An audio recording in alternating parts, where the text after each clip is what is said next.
Hello and welcome to the next episode of Learning Curves. I have a really great episode for you today. I have William Foley with Foley Family Law here with me as my guest. And today we're going to talk about divorce and business.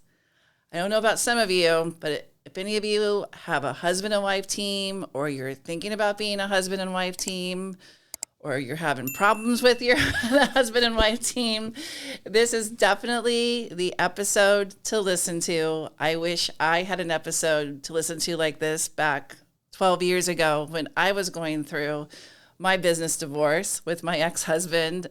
So I think we're going to have all kinds of great content. So please listen because there's going to be some great information. Thank you so much for joining me today. Thank you for having me. Thank you. Yeah, what a great subject. Absolutely. No, and I appreciate that you had me out because there's not a lot out there on that issue and on the issue of small businesses or just general partnership interests or interests in corporations or whatever you have and how you deal with that during the divorce and also before. So, and if you're going into a marriage and go into maybe a prenuptial agreement, it's important to take that into consideration. Yeah, a lot of people really need to think about that because you are so much in love in the beginning, but a lot can happen over time, and you need to set yourself up and protect yourself. Absolutely. And especially if you have a business, because it gets really sticky if you don't put certain things in order if you go into that relationship with your husband. So I wish I had that. When I was going through my divorce, I was searching for answers everywhere online and couldn't really find it, and went from lawyer to lawyer, trying to figure out which one's going to be the best for me. Was completely confused during that whole time period, lost. And so I think having some advice here on this subject is going to be really good for for really everybody who plans on going into business with their husband.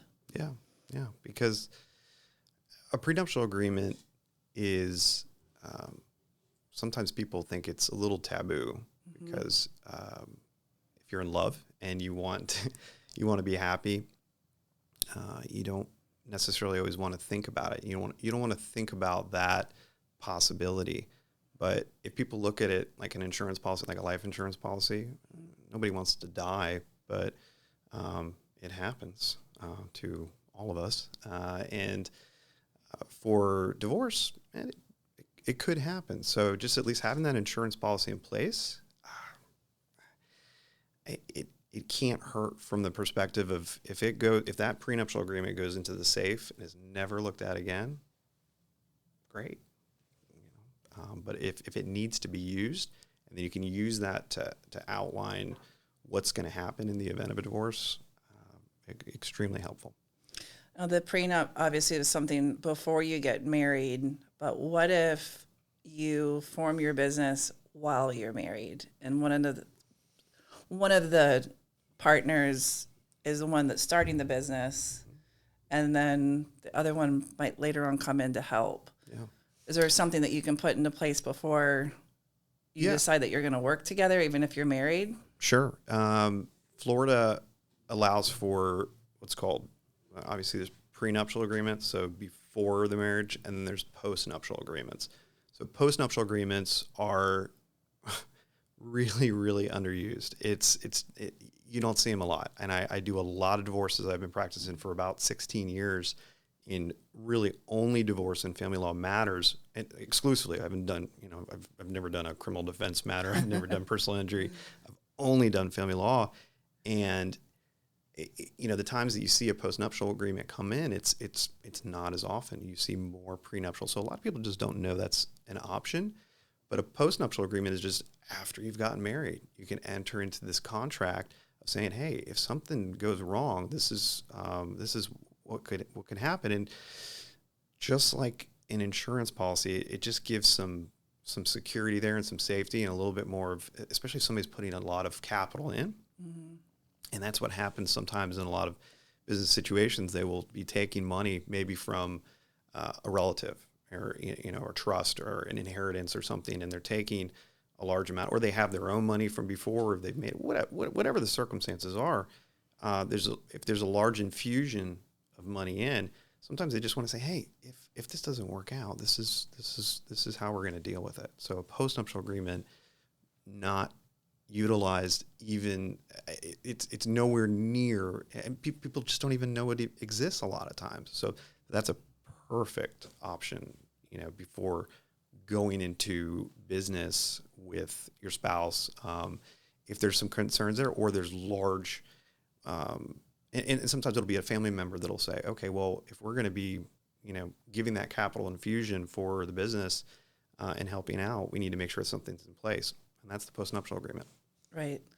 I think setting the rules up ahead of time would be smart for a lot of couples. This is, if we're going to do this, this is how it's going to work in our agreement. It might help solve honestly, maybe from divorce even happening, possibly, because you've laid down the rules ahead of time of how you're going to act when you're working together, and what would happen if you decided to break up. Yeah, and just communication's helpful in any relationship, and I talk about that a lot. That's just another way to communicate is to setting out what could happen, and then that somebody's not just waiting for the other shoe to drop and feeling like they're just going to be left out in the cold. They now understand, like, okay, if something does happen, this is how we're going to deal with it, and I'm not going to be left out in the cold. And that's to me, that helps with the security part of it and feeling a little bit more safe and secure in it. So it can help. And again, so many times people think there's that taboo side to it, just like a prenup, when in reality it can just help further. If you're getting a will with your spouse, usually people are like, oh, okay, I mean, you don't want to die, you don't want to pass away, you don't want this to happen, but you're looking at the chances of it obviously happening. You want to make sure that your wishes are taken care of. Yeah, no, I think it's important. Plus, I think by having something like that in place, you can maybe tell how the other person might react. And if you're starting to get an argument at that point over what you're going to do in the contract, then maybe that should be your answer of, we shouldn't be doing this together. This might not be a good idea. Or if you're both agreeing, then, hey, you might have a great relationship together. I have so many times said, and I've told people as well that, just people that I've spoken with just generally about prenups, and, it is and I did a video on that about, prenup red flags. And if those red flags are being thrown up that early on, and if somebody's, kind of forcing the issue on something that they're not feeling comfortable with, or it can be a red flag. And there can be a lot of different red flags that come up, prior to relationship, and it can come out in that process. But if it's just like, entering into a contract, it is, at the end of the day, it's a contract. Marriage is a contract. So rather than have the state of Florida tell you what you're going to do based upon case law and statutes and a whole bunch of very unemotional things, husband and wife, or fiancés, they can get together and say, hey, this is what we want to do, when they still love each other, rather than when they hate each other. Because trying to negotiate a contract when you hate each other, or really, hate's a strong word, but it happens.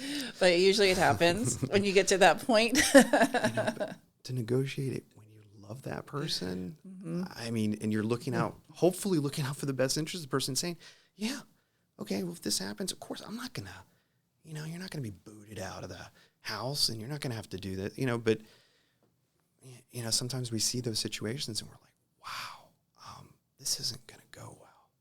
Yeah. You can probably tell right away. And sometimes people say, okay, I got it.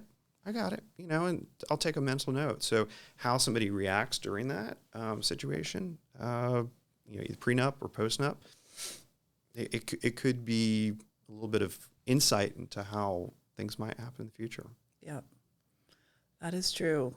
So say we don't have one of those. Can you give us a couple, some advice on kind of what happens, what we need to be thinking about? Sure. In Florida, they're going to look at a business, whether it's a small business or large business or whatever, as an asset.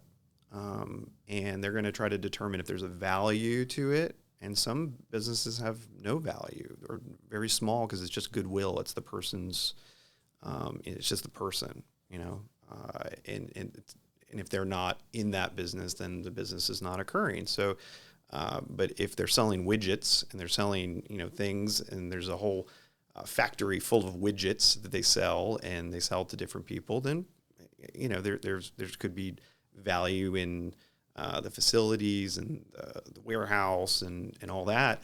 So it's looking at the type of business, so trying to determine if there's going to be a value to it to be split. Because if it started during the marriage, then the presumption by Florida is that it's marital property. It should be split equally. But one half of nothing is nothing. So that's something. Sometimes people, well, we have a business. We have a business. Yeah, it's like, well, yeah, but there's no value to the business. So that does happen. Like a lot of service-based businesses, probably similar to mine. I own an advertising and digital marketing company, and started that before I didn't start my company before I was married, but I worked in the industry, worked for advertising agencies and promotional companies, and then later on I just decided I wanted to do it myself, started my own company. But a lot of the people and the relationships and everything, if you're the main person that's out selling and nurturing the relationship of the customer, if you were to get divorced in that, say I left the business, there really probably wouldn't be much of one, because they're basically coming in, doing business with me. Obviously I have had employees that work for me, but employees come and go. Yeah. So yeah, that's where the goodwill argument comes in, and there's different types of goodwill. There's corporate. It'd be interesting to hear what are the different types. Yeah. So no, it's basically what you were saying. And there's also another form, way more complicated form that in more of a corporate context. But for the most part, I think there's more goodwill type valuations of businesses than people would think. I think people think, oh well, they got a business. They started it, and they got a website and all that. It's like, well, what is the actual value in that? And that's usually where we'll bring in forensic CPAs and accountants that will actually do valuations, and they'll make a determination if it's if there's any value to it, or if there is a value, what that value is. So that's an important component of it. They don't get brought into every situation. Not every single case I've ever had that a smaller or larger business have had to have a forensic CPA, but whenever they come in, it's usually more helpful than not. They're accountants. They understand it. We're lawyers. So as a divorce lawyer, I have a specific set of skills, and I tried to, I felt like Liam Neeson there from Taken. I have a specific set of skills. So I have a specific set of skills, and I know what my strong points are and what they're not. And an accountant has a very, very specific set of skills that they can do what they need to do. And they have a very specific process of how they value interest in a business. And then they can also start to go down that road of determining if it's a goodwill component or not, and then the attorneys kind of jump in and argue back and forth on that. But that's a big part of what the initial understanding is like, okay, is there actually any value there? Because sometimes we'll look at it and we'll say, there's nothing. There's nothing. So are you gonna pay an expert, $5, $10, $15, $20,000, whatever they charge for it, to value something that's worth $1,000? I mean, that's generally not a great return on your investment. What if the business is profiting, bringing in a couple $100,000 a year, but they're that service-based industry? Do they look at those kind of things, or is it still based on Yeah, so they can the goodwill, like you mentioned? Yeah, they can look at the earnings and they can use that as, and the expert, the business valuation expert, they're the ones that are going to, kind of start to go down that road of making the determination, trying to determine a value based upon, all the boring stuff, at least from my perspective, because I don't go through the tax returns as much as they need to, and I apologize to any CPAs doing this. My sister's a CPA, so but I don't enjoy doing that. So they're going to go through that. They're going to make those kind of determinations and figure out what it is, and then they're going to let the attorneys know what their recommendations are and what their final analysis is. So if you're a business owner, the one that's more the majority owner of the business, doing majority of the sales and the contact with the clients and all that, would it be your recommendation for that person to hire a forensic accountant? Is it good for them or not good for them? And I'll give you the normal attorney response. It depends. Of course. We're really good at that. Right. Gonna get those T-shirts made. It depends. It depends. It does depend, because sometimes it's just you don't want to.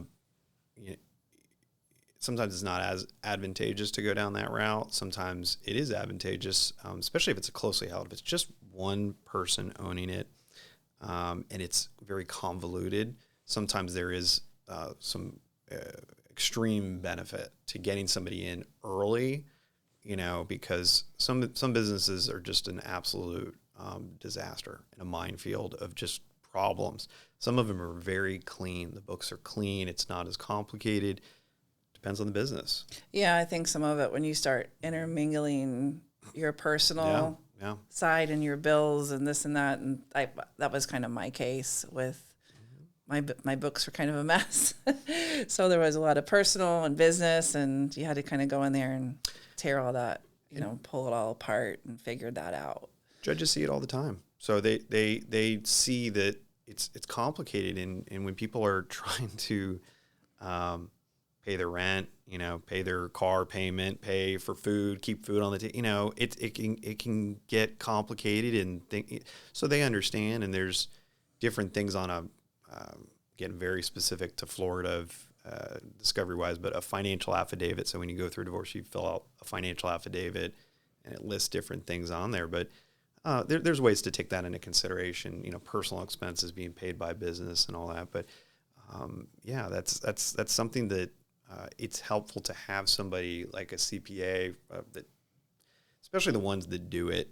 And there's some great ones in the area that do it really for specifically mainly divorces. And that's been a big function and facet of their practice, is to do divorce forensic accounting. So, and bringing somebody like that in early or at some point, and having somebody that's good. In a lot of cases, lots of cases, use joint experts. And so they'll have one forensic CPA for the entire case. So that's a very, very common, extremely common, especially if the forensic expert is very good and knows what they're doing.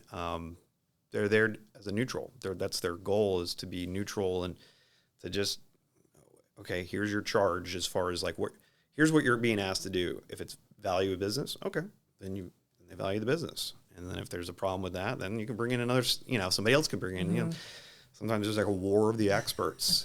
And those are always interesting cases when you got multiple experts, everybody saying the complete different, thing. And the judge just has to sit there and go, oh my goodness. All right, let's make a determination. But they will. I mean, that's their job. Their job as a judge is to come in if two people cannot agree, and they're going to make that decision no matter what it is. And I think generally, and I'm not a judge in any way, shape, or form, but I would think that they would rather do the money side of things and the financial than the children's issues. Children's issues are really, really, really tough. always emotional, always tough to deal with. The factors in Florida are complicated because it doesn't really, it's a bunch of words to describe like how you should, be a parent, and it's very, very hard for a judge to make those decisions, and they don't want to get it wrong because they know that that it could be dangerous, obviously, if they get it wrong. So they're very careful with that, and that's starkly different to a financial case, purely financial, especially where it's a calculator. You're putting numbers into it, and then you put it in a spreadsheet, and then you figure it out. And, so judges all day long, they're going to be able to do that. Especially you put a couple experts in front of them that, have all the backup, the data, this beautiful summary that shows, and it's magical to watch. True, but when kids get bought into it, it's a whole nother thing. So then you think that you're fighting over finances, but then I think the kids can get thrown in as a negotiating tool sometimes. Sure. And it's like I said, I've done this for 16 years, and I've seen every type of case. I've talked to probably at least 5,000 people about their situations, dealt with well over 1,000 cases, and every single case is different. Every single one. I never have had the same call. I see patterns. I see a lot of patterns. I've had clients say, like, I have like spidey sense or something like that, because I'll see something come in. I'll be like, well, this might happen. But it's only because I see the pattern, and I see that, okay, well, maybe that is, maybe that could happen, but they're all different, So yeah, if you could be dealing with a completely business type transaction divorce where we're just dealing with financials, and then it just takes a hard, right turn, and it becomes, somebody gets arrested, and now there's a domestic violence injunction, and then it's all on the children's issues, and then maybe you meander back at some point to the financials, and then you never know how that's going to go. And so I just, in my practice, I try to counsel people through those times and help them, understand that it's going to be, sometimes it gets a little worse before it gets better. But it's going to be tough. It's not easy.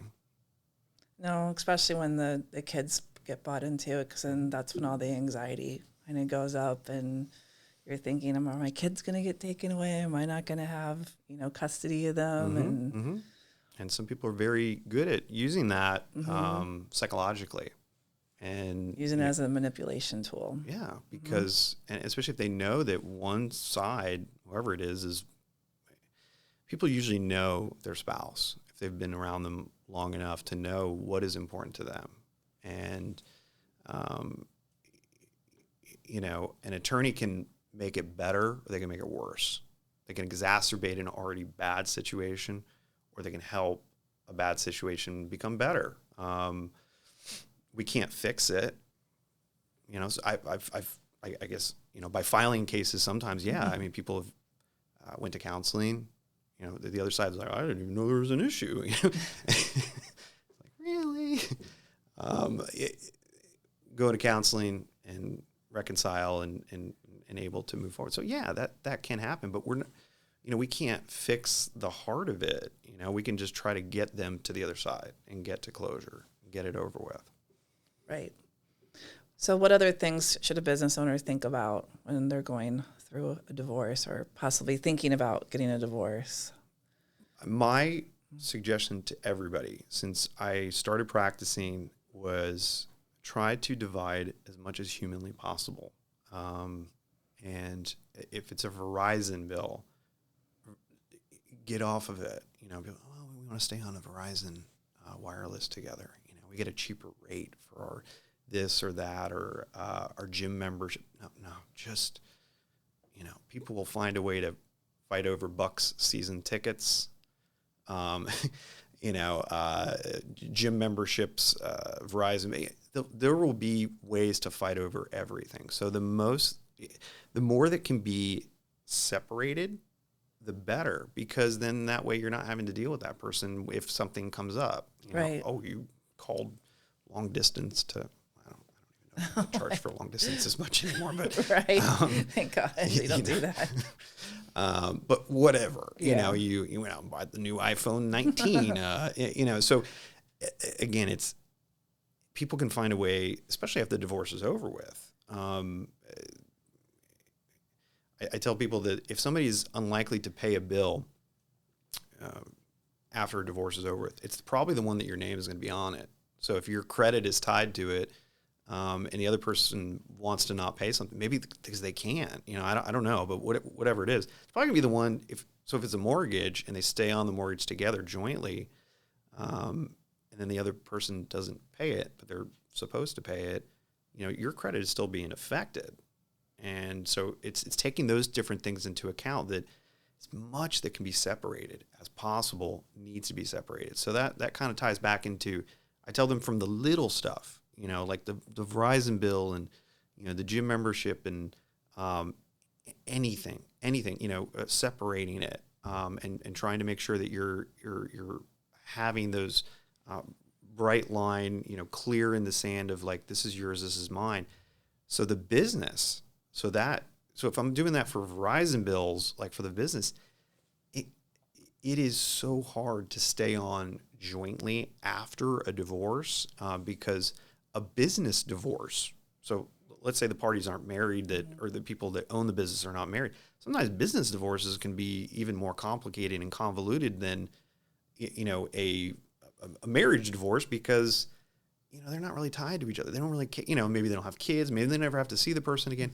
It can get really, really, really ugly. And, that's why a lot of people that go into business together get some type of a partnership agreement, or some type of agreement that basically the same way of, if something goes wrong, this is the exit strategy. This is how we can solve this issue. But if you're in a marriage with somebody, you're probably not thinking that. You're probably not thinking that, oh, I need to, execute. At CEA Marketing, we take your business, your passion, and your why, and we sell it. If you're unsure where to start marketing your company, CEA Marketing is here to help. Our team at CEA has tons of experience and top-notch training, which helps you take all the stress and confusion out of marketing your own business. After years of working with large companies like Pulte Homes and Metro Places, we guarantee the successful implementation of a marketing strategy.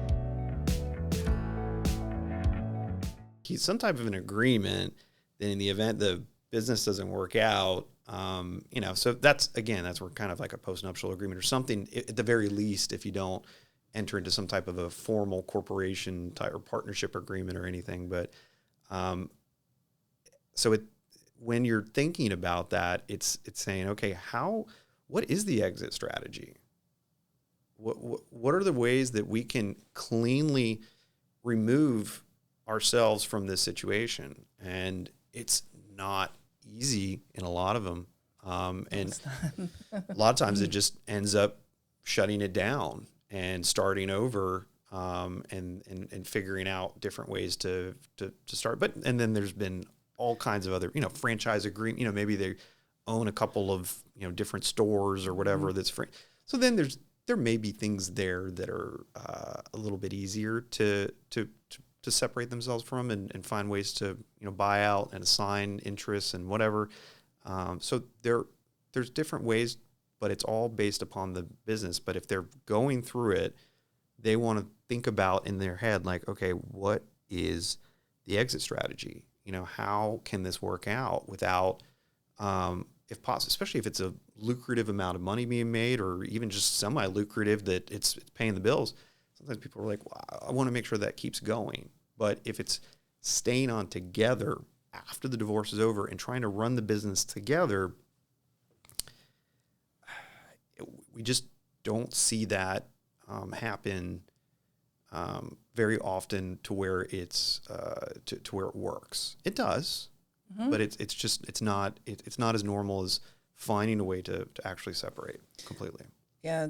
What do you see some of the things that happen if you don't have, like, what are the, I guess, statistics on the business still being able to keep going afterwards? Do a lot of them fail afterwards, or basically break apart, dissolve the company, and then go out and start another one? Yeah. I mean, most of the What do time, most people do? one person takes it, buyout. They try to come up with an amount of what the value is, and that person is bought out of their interest.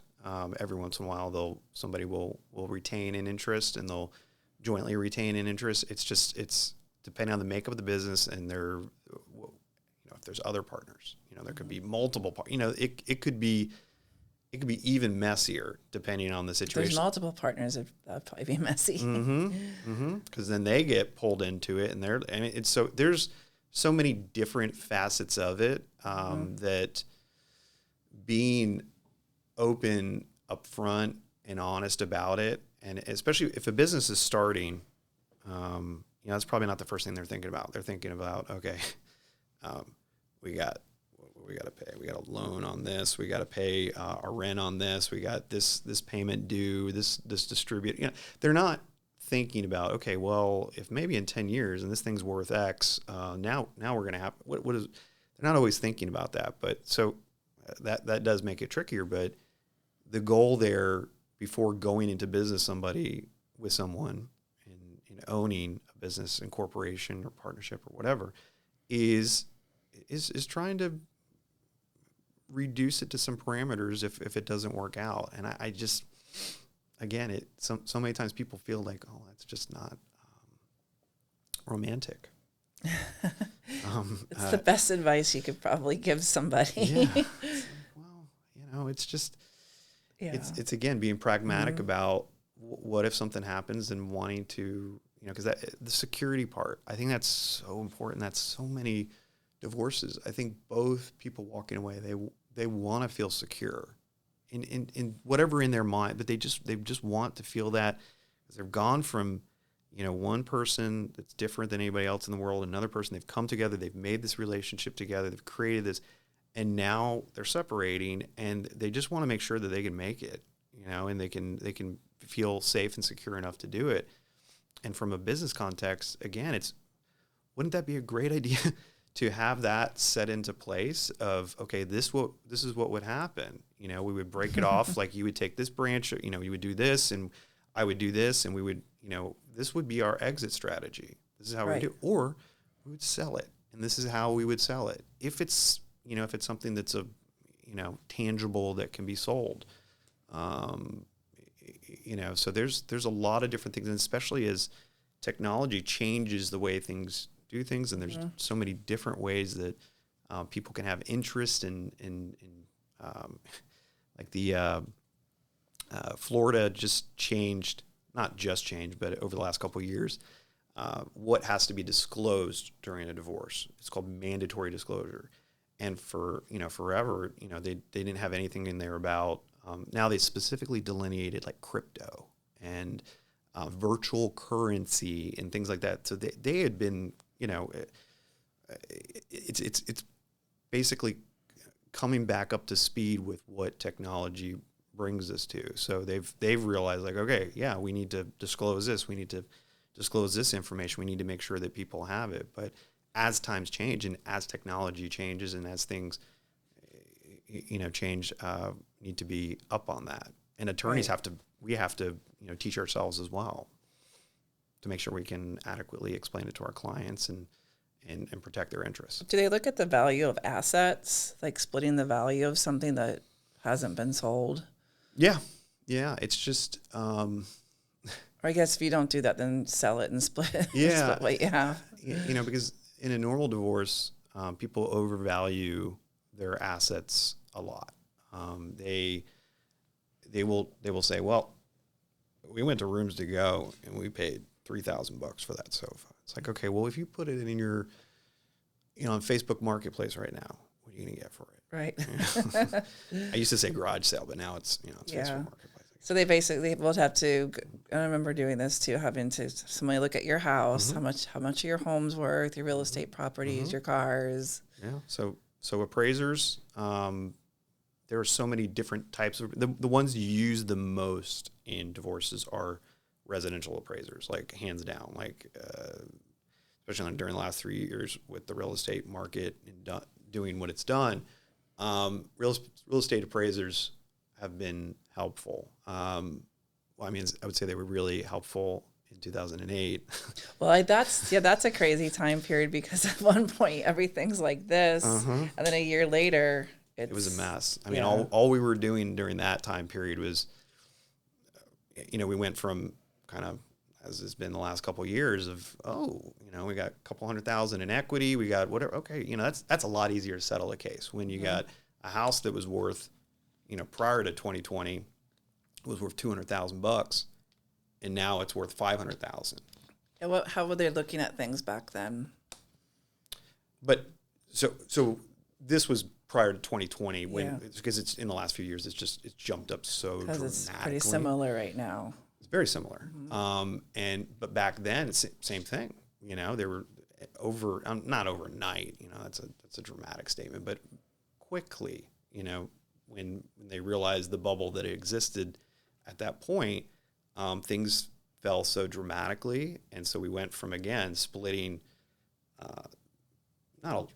good amounts of equity to now most agreements will say they'll split equity, whatever the resulting equity or debt from the sale of it, and so many houses were for sale, and now they're going from they were going to split $300,000 equity, now they're negative $200,000 in equity.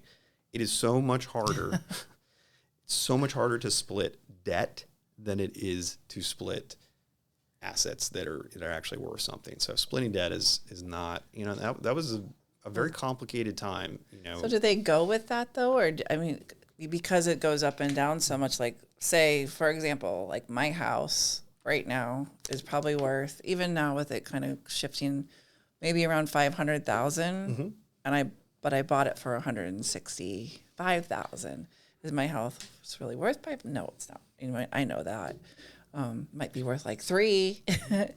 Is that what, do they look at that, or do they look at, well, based on everything, Zillow is saying that your house is worth $450,000, and that's what, you're going to have to take that equity and split it between the two of you. Yeah, they're going to get an appraiser, and whatever that appraiser says based upon the comps at that time, and comps have, been not, crashing necessarily, but comps have been leveling out a little bit more, at least over the last year, I would say. But I settled a lot of divorces end of 2020 all through 2021 because there's just so much equity. And it's something that when people are both able to walk away with significant amounts of money that they weren't just a year before that, that was not. It just makes it easier to say, okay, now I have this in my pocket. Again, back to the security component. I have this. I feel safe. I feel secure. I can go out. I can do this. When you're splitting debt, and it's through the roof, and you're not. It's much more complicated to do that. Nobody has a crystal ball to know, obviously, how that'll happen. But in 2008, it was tricky. It was very, very tricky because. Then you're having to look at agreements that sometimes they were, premised upon the sale of the house, wife or husband will receive X amount of money from the sale of it, and now it's negative, and that affects everything else. So it's just there's so many. So if it's negative, then what happens? If you made an agreement that they were going to get a certain amount of money, do they still get that money, even though it's an absolute disaster? That money's not there. Yeah, they're looking at that was also around the time of that would be awful if you had to pay out a couple $100,000, but there's no couple $100,000 to pay out. Yeah, no, there's like the Bernie Madoff Ponzi scheme cases. They were back then. They were kind of looking into such dramatic type cases where there's supposed to be very large payments, like those Bernie Madoff type Ponzi scheme ones, and then the money's just not there. It's like you're supposed to pay to husband, $5 million, and it's not there. There's nothing to pay. So it's tricky when the money's not there, and it becomes an entire argument that, again, that's going to probably be something they're either going to agree upon, or they're going to have a judge make a decision, and they're going to look at whatever cases at that time are in place that they can kind of guide them. So most people, especially during that period, figured a way out of it as far as negotiating and understanding, okay, this is, sometimes they would say, okay, well, we're not going to sell it right now. We're going to wait a little while. We're going to wait. We're going to, we're going to try to do this because why would we sell it and reap no rewards? Yeah, I had property with my ex-husband that we decided we were just going to keep because it wasn't worth anything. We were way upside down by like $180,000. That was I'm not gonna say it was everyone, but I mean it was a lot, and people forget that. You were looking at hundreds of thousands of dollars of jumps though back in that time period. It was crazy. Yeah.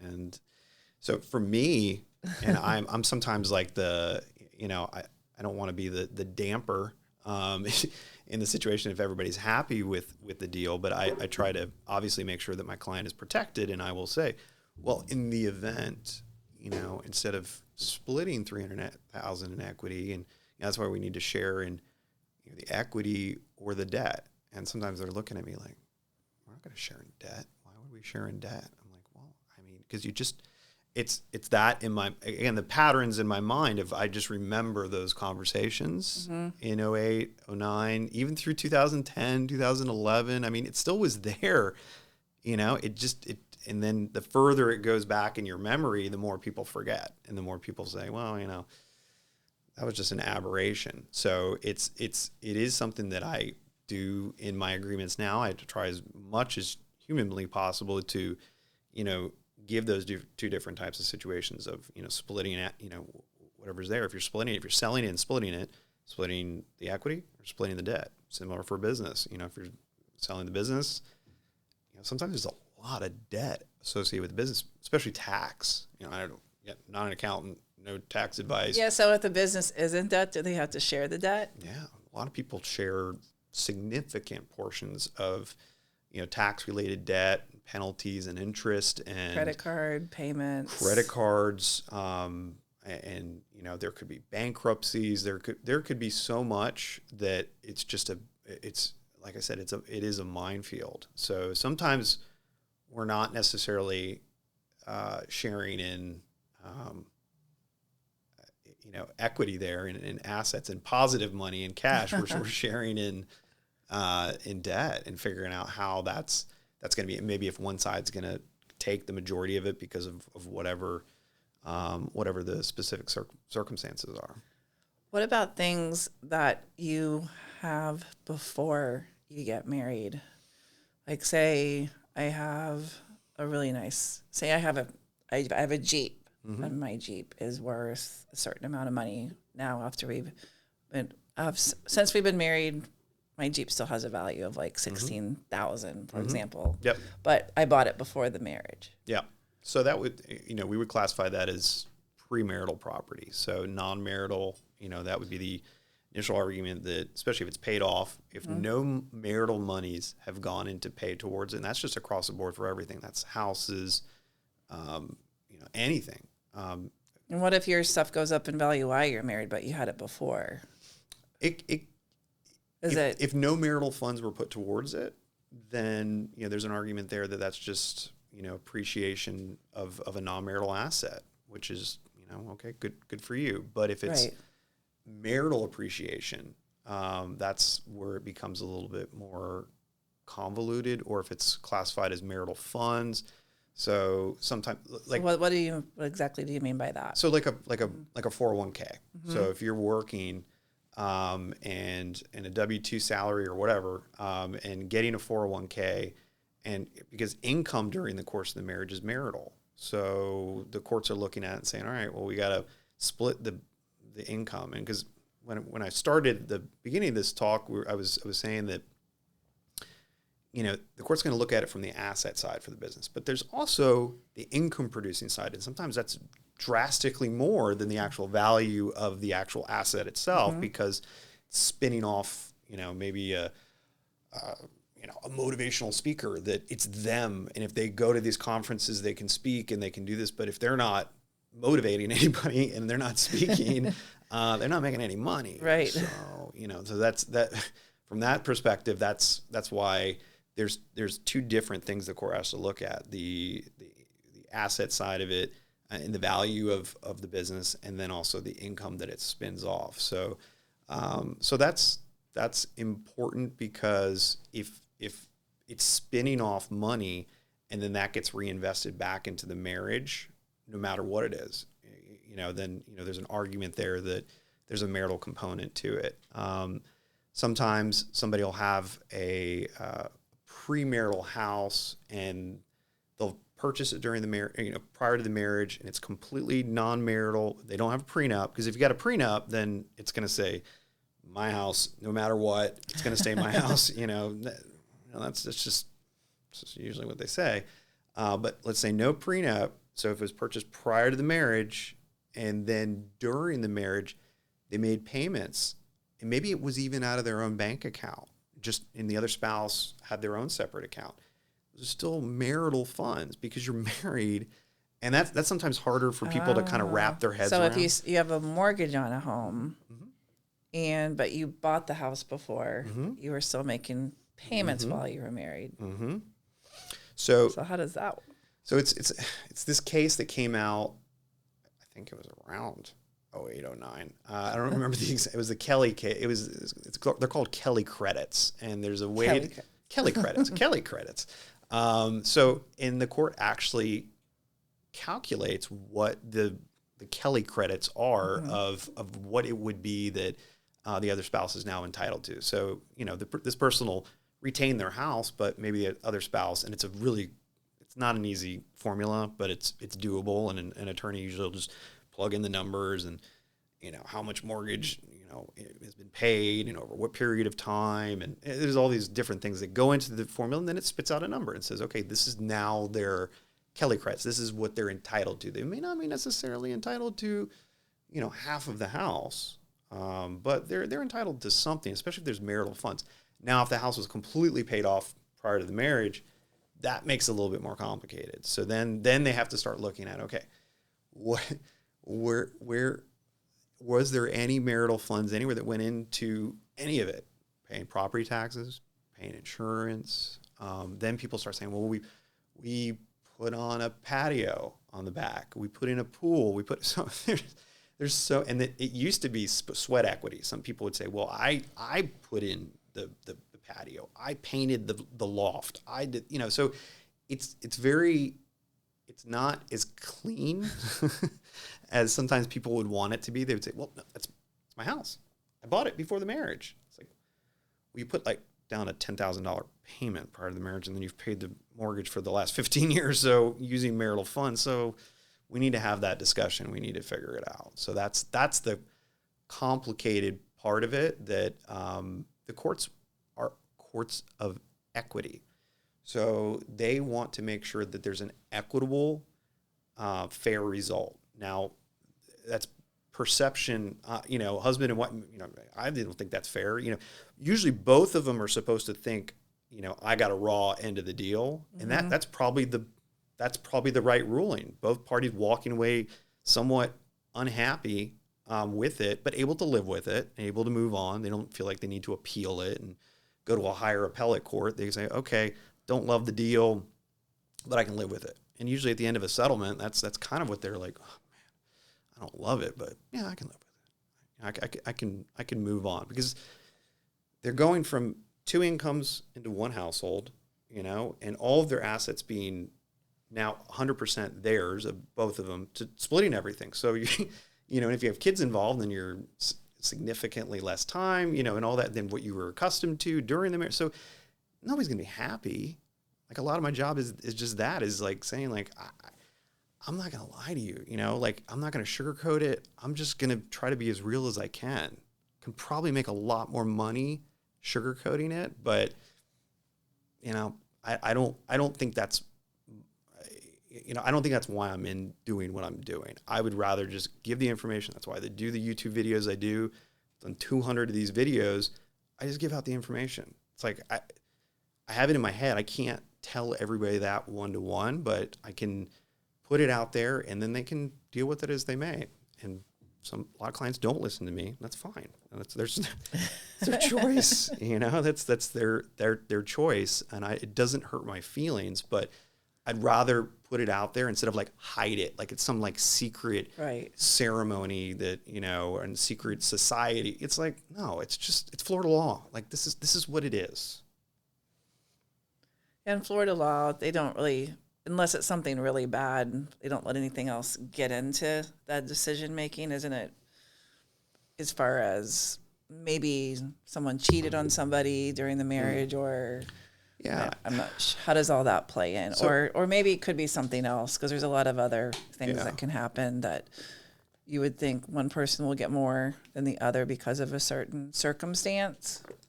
So in Florida, it's a no-fault state. So I went to law school in New York, and some states are. It was a fault obviously state. California. It's every state's a little different. Yeah. So that's why I preface a lot of things like, in Florida, you know, because it's just so much different. And what does that mean if somebody doesn't know what no fault state means? So you don't have to prove fault. You don't have to prove these things. In some other states, some other states have very, very stringent waiting periods, years waiting.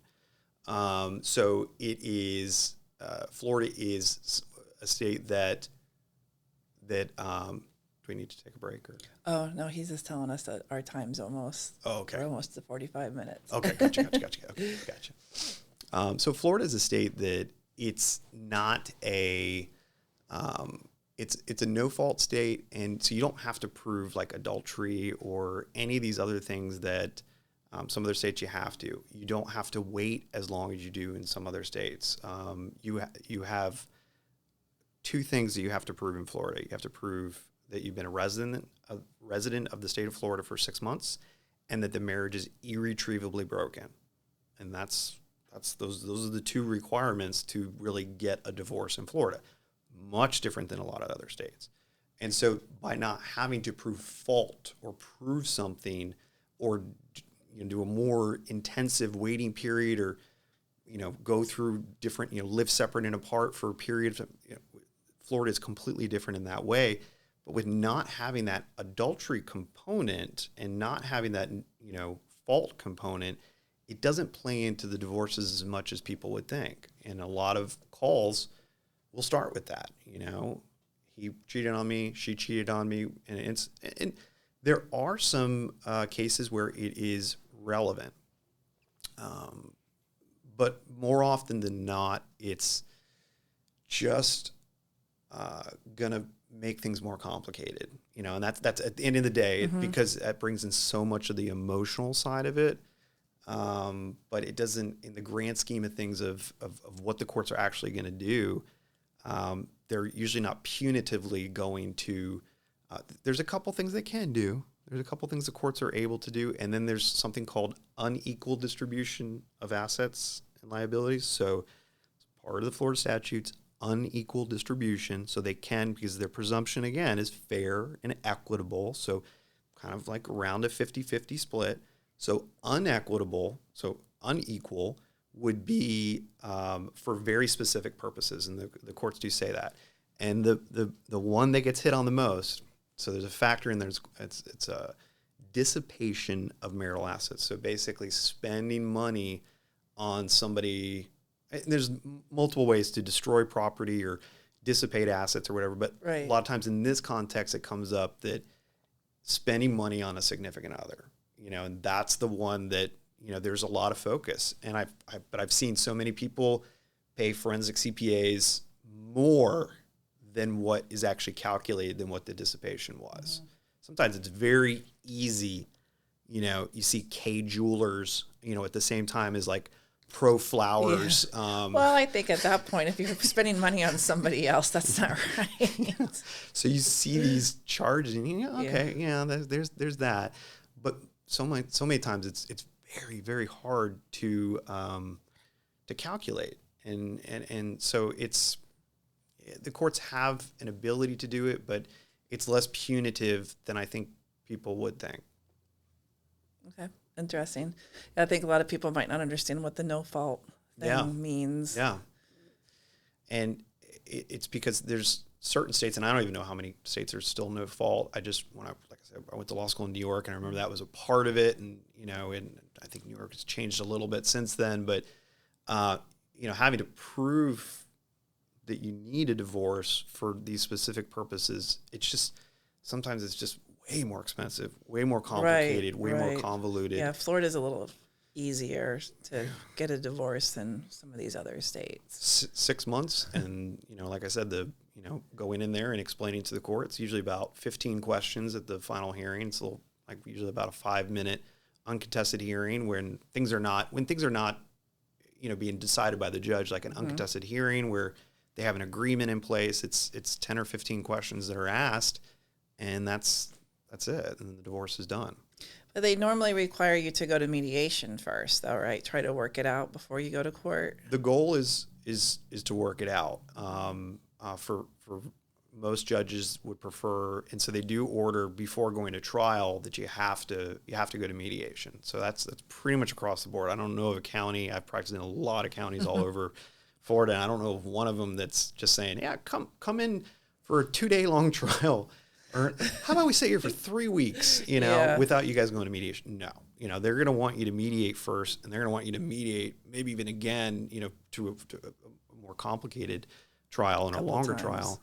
But if parties a lot of times will come to a settlement before they even need to go to a mediation. I have a lot of cases where before we even file the case, we will prepare a settlement agreement. We will do everything, have everything ready to go. And then when we file the case, it's filed with the settlement agreement, and we're just asking for a final hearing date. And then they're divorced in a couple months. Yeah.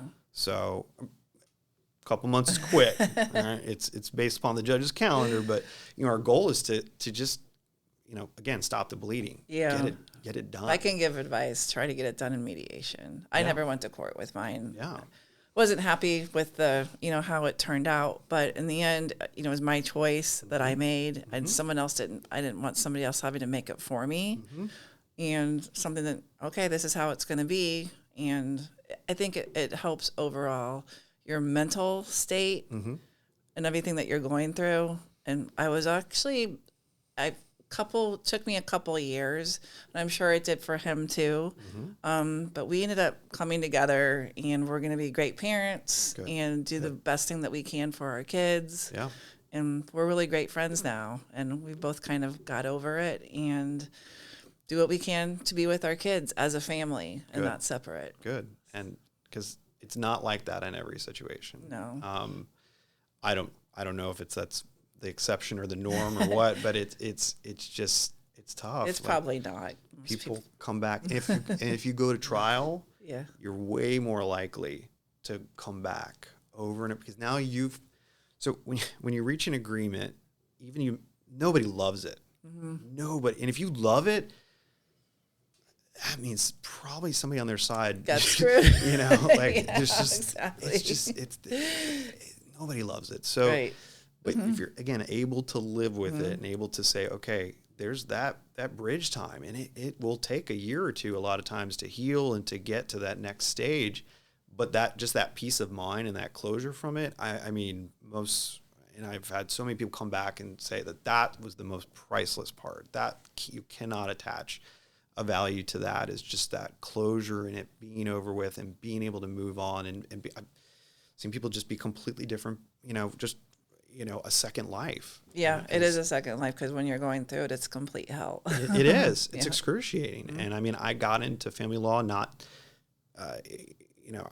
when I went to law school, I thought I was going to get into corporate law, and I tried criminal defense. I was in the Bronx legal aid, public defender's office while I was a student attorney. And I just realized, and I did some other things in real estate, law firms. And when I got a job in Florida as a law clerk in a family law firm, I'm like, man, I really like this. You actually get to talk to people.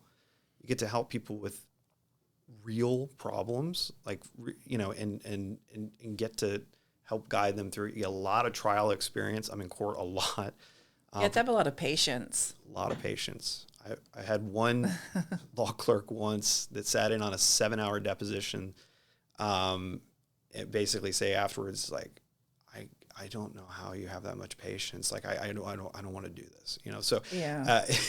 And it definitely, a lot of people don't like to do it. I've just been doing it. I like it. I enjoy it. I've never really wanted to do anything else. Everything else I tried doing in law school and I just didn't enjoy it. And when I got that job, I'm like, I really like this. That says a lot. Yeah. Because the fact that you've been doing that for 16 years, because I know some attorneys that they kind of go through and try different things. Like when I was in family law, I could not wait to get out because way too much drama for me to handle. So you might find some that are practicing maybe a couple of years, but the fact that you've been practicing for 16, you're the guy I want to hire. Thank you. Yeah, because you're going to have the most experience. So that's the goal. And for me, it's been just, dedicating myself to it because, like I said, and it works for some attorneys and they can practice different areas of law and they can practice a couple different things. And that is up to each attorney and for me, it's the dedication to it. And that way I can keep seeing different things. And like I said before, every case is different, but there's patterns and you're going to see those patterns. And the more and more you do, the more you see like, man, this looks so much like that. And then it sparks something. You say, okay, creatively, okay, this is how we can deal with it. Send out this subpoena, this is how we can deal with it. Helps give you that Set strategy. this deposition, so there's different things that, definitely make that part of it helpful. Great. Well, thank you so much. I think you gave some great tips, and especially for business owners, there's so much that we go through, and divorce sucks no matter what. Yeah. But it double sucks when you have a business, and it's just so messy. And you're working together. I think that will help a lot of people. Yeah. Also, I'm thinking about having that prenup in place or having some type of contract with your husband or wife before you decide to work together. It will probably definitely help ease a lot of the pain afterwards. And so great advice. I generally tell people, one of the videos that I did, I did like 5 tips. And one of my first ones is go to a bunch of consultations. I'm not saying like go to me to do the consultation. If you want to, fine, call me. But go to a bunch of consultations, speak to a bunch of different attorneys, because you need to see different sides of it. If you're just trying to find somebody that's going to tell you what you want to hear, that can be a recipe for, you've just spent all of your money that you worked really, really hard for. So look at and if everybody's saying the same thing, if you got 5 people saying the same thing, and look for different outliers, look at different ways of how people are looking at it, and try to get a really good understanding of your situation. Look online, watch videos, read up on things. Everybody wants to give you advice of their situation. Be a little bit careful on that because they're not attorneys most of the time, and their situation, again, as I've now said twice, is completely different than anybody else's situation. So they cannot, there's so many Facebook lawyers on there that, they're friends that know because of this. It's like, well,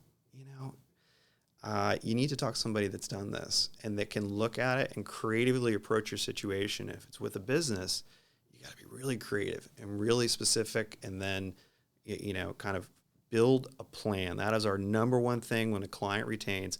Let's formulate our plan and let's execute that. Let's move that forward. That's great advice.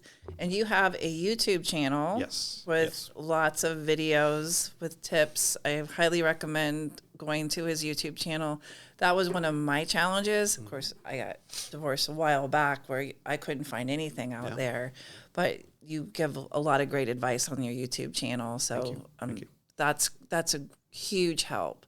So much education. I think it gives you a lot of good questions when you are interviewing attorneys, and will help set you up for success in some way. It's Foley Family Law, the name of my firm. It's also the YouTube channel, and it's about 200 videos on there. It's all free to watch, and I just try to give information and try to make it helpful in any way I can, because again, I just don't believe in just hiding that information. It's just not, it's not necessary. If people need me to advocate for them and fight for them, that's what I'm good at. Sometimes some of the very basic, across the board information that is out there, but maybe they don't know where to look. Like the Florida courts, website. It's floridacourts.org. That is a great website. And it has all of the different forms. I'm multiple videos. I'm like, go to floridacourts.org. I don't know how many people actually go there, because it's hard. It's complicated, but all these forms are there that people can do a lot of this on their own. But at the end of the day, a lot of times people need an advocate. Mm-hmm. And they need somebody to kind of coach them through it, to get them through to the conclusion. So I have no problem with giving out as much of the information as I can and providing that, and hopefully, and I know it helps people. So then the feedback I get and people calling me about it and commenting and all that and messaging, so I know it can help. And, so for me, that's why I do it. Right. We'll make sure to have your YouTube link in the show notes and a link to your website and contact information. Thank you. Okay. Thanks again. Thank you for having me. This has been a lot of fun, and I really appreciate it. Thank you. Oh, yeah. Thank you. And thank you for tuning in. See you next time on Learning Curves.